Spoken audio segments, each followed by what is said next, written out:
It's time to wake up. The people in power go out of their way to make sure that you are perpetually misled and manipulated.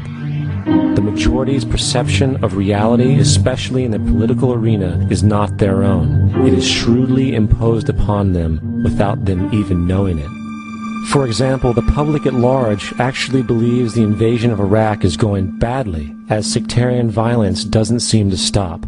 What the public fails to see is that the destabilization of Iraq is exactly what the people behind the government want.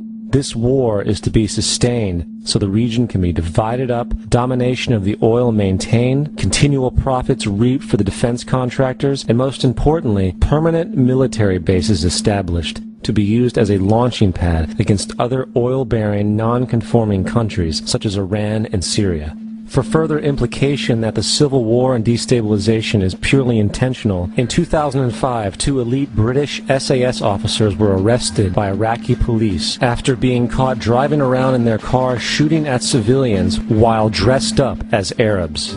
After being arrested and taken to a jail in Basra, the British Army immediately requested the release of these men. When the Basra government refused, British tanks came in and physically broke out the men from the Basra prison. If you wish to destroy an area, how do you do it? Well, there are 2 ways. You can go in there and bomb it and so forth, but that is not very efficient. What you do is you try to get the people in that area to kill each other and to destroy their own territory, their own farms. And that's what's been done in that area. The way in which you destroy an opponent is get him to destroy himself by dividing his ranks against one another. Then you feed both sides. You have agents feeding both sides, inflaming both sides, and they kill each other off. And it's time that some of us woke up to this reality, to understand that people who try to maintain empires and create empires do it by manipulating the people they're trying to conquer.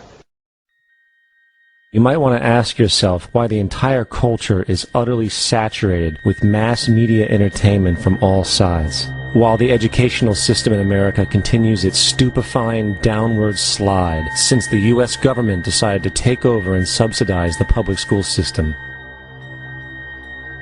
What your government pays for, it gets. When we understand that, then we look at government-financed institutions of education and see the kind of students and the kind of education that's being turned out by these government-financed schools. Logic will tell you that if what is being turned out in those schools was not in accord with what the state and the federal government wanted, then it would change it.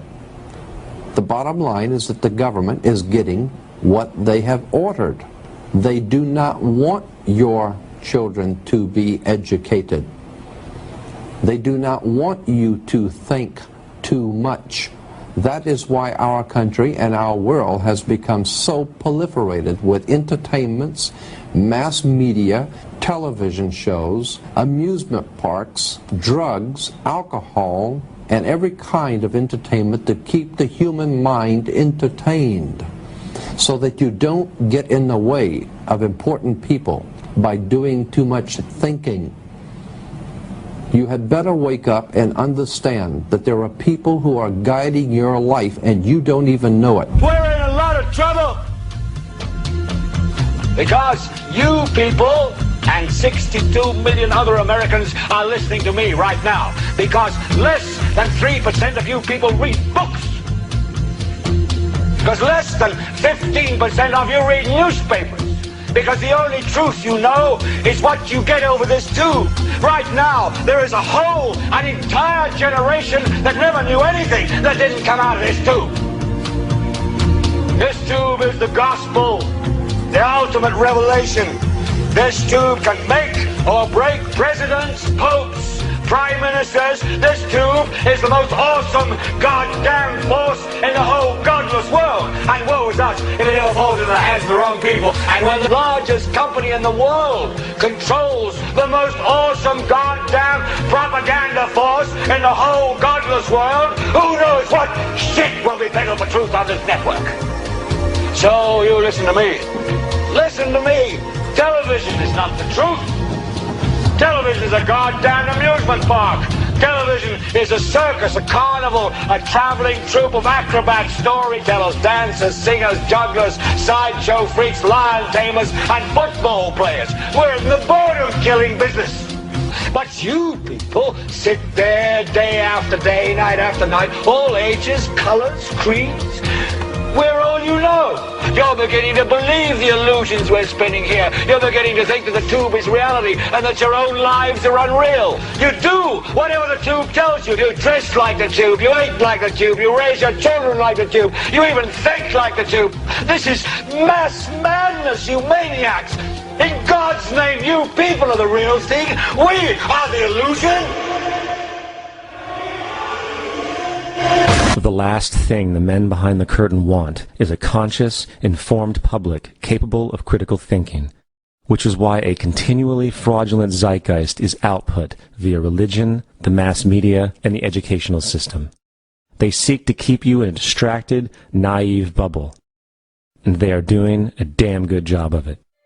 In 2005, an arrangement between Canada, Mexico, and the United States was made. This arrangement, unannounced to the public, unregulated by Congress, merges the United States, Mexico, and Canada into one entity, erasing all borders. It's called the North American Union, and you might want to ask yourself why you've never heard of this. In fact, there is only one mainstream reporter who has actually heard of and has had the courage to cover this issue. The Bush administration's open borders policy and its decision to ignore the enforcement of this country's immigration laws is part of a broader agenda. President Bush signed a formal agreement that will end the United States as we know it, and he took the step without approval from either the U.S. Congress or the people of the United States.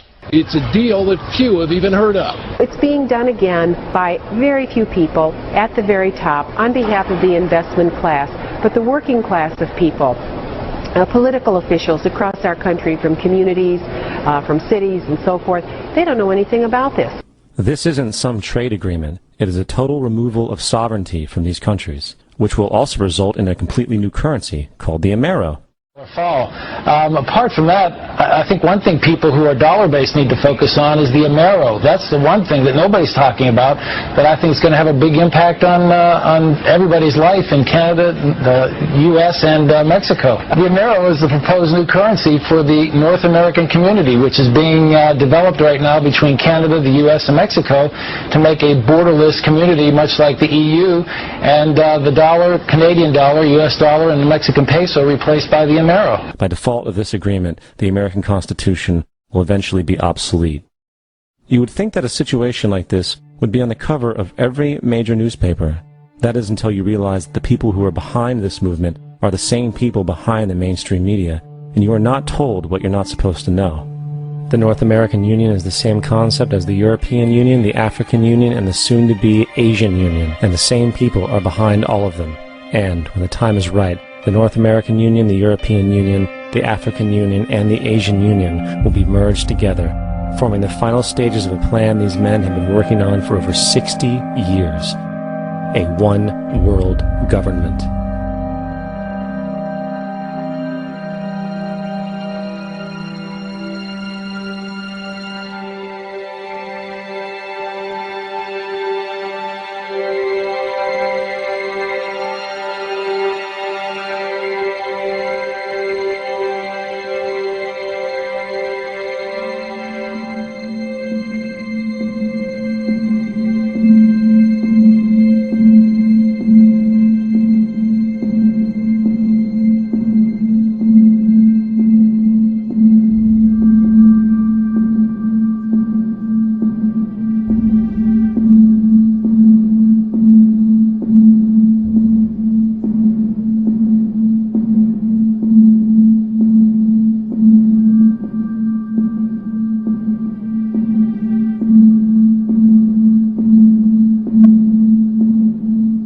One bank, one army, one center of power.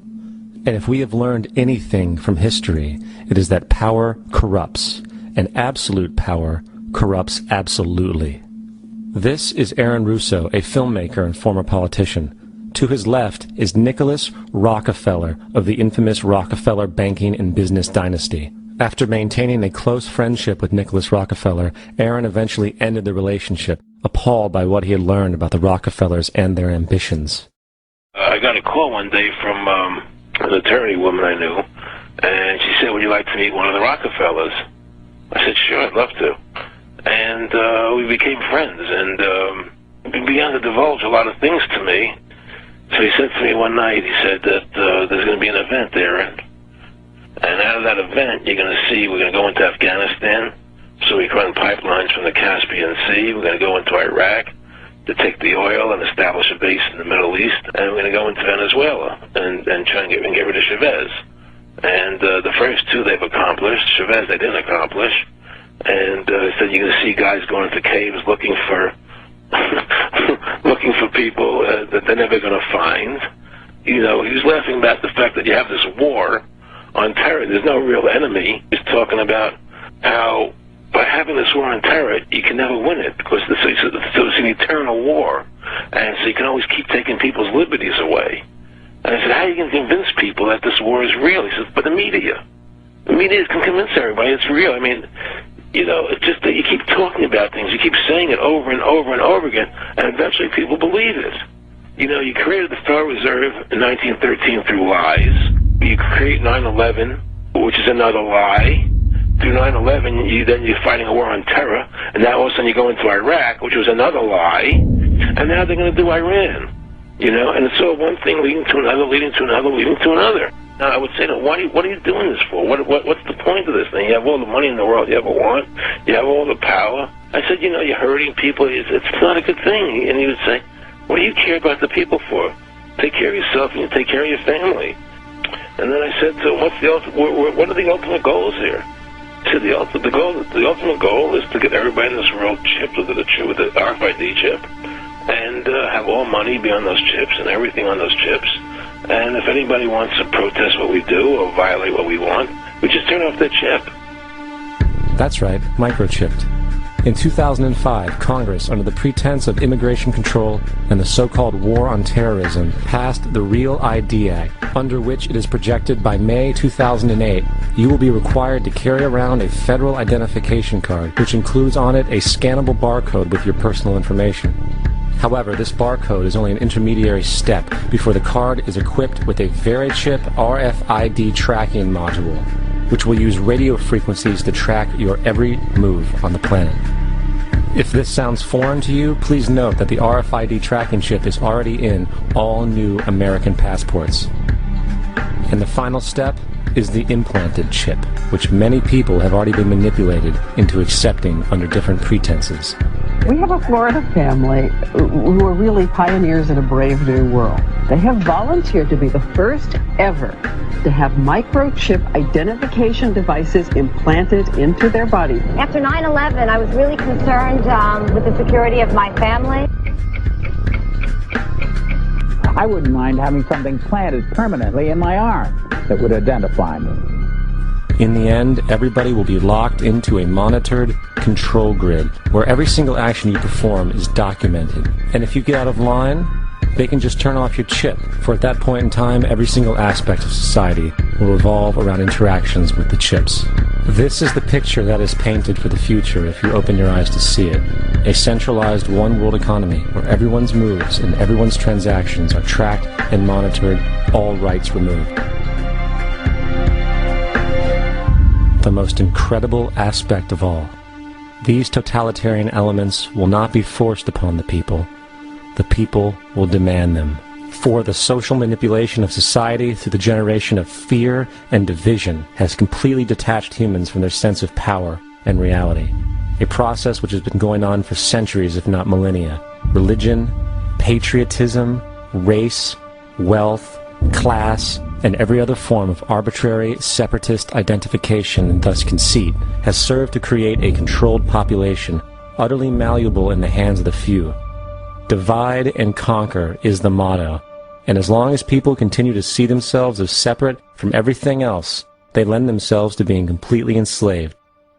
The men behind the curtain know this, and they also know that if people ever realize the truth of their relationship to nature and the truth of their personal power, the entire manufactured zeitgeist they prey upon will collapse like a